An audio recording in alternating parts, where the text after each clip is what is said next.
Nelson Mandela was a member of the African National Congress Party beginning in the 1940s. He was a leader of both peaceful protests and armed resistance against the white minority suppressive regime in racially divided South Africa.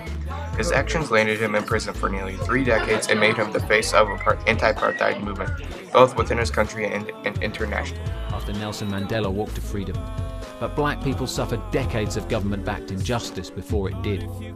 Apartheid really began in 1948, but separating black Africans from the white minority had long been a policy aim. Laws made white people officially superior, and the large black majority faced discrimination in every aspect of their lives. Living, doing business or owning land in white areas was banned. There were separate public facilities, transport and schools.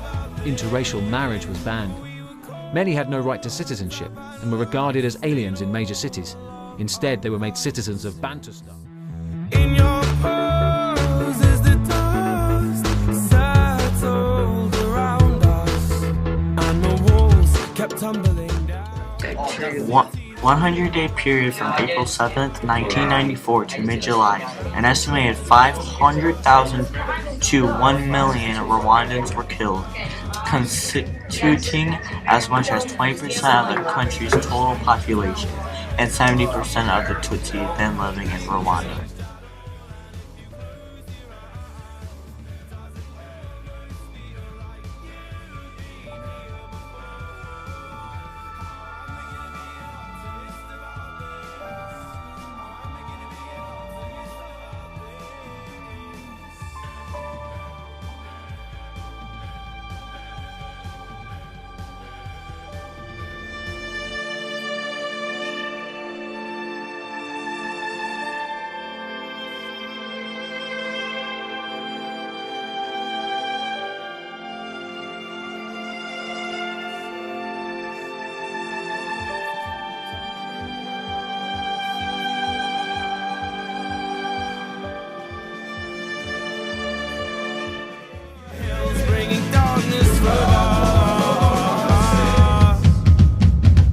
But if you close your eyes, does it almost feel like Sub-Saharan Africa has the most serious HIV and AIDS epidemic in the world.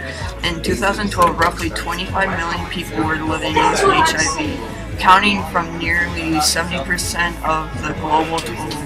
In the same year, there were an estimate of 1.6 million new HIV infections and 12 million AIDS-related deaths. Sub-Saharan Africa accounts for little more than 12% of the world's population. It accounts for 2/3 of those infected. In Africa, the virus is mainly spread heterosexually, with over half infected being women. Pregnant or nursing mothers with the virus have about a 25% chance of passing the virus on to their child, and half of those babies die within 2 years without treatment. AIDS kills 1.2 million Africans every year. There are 5,000 new infections every day. Nearly 90% of the world's AIDS orphans are in Africa.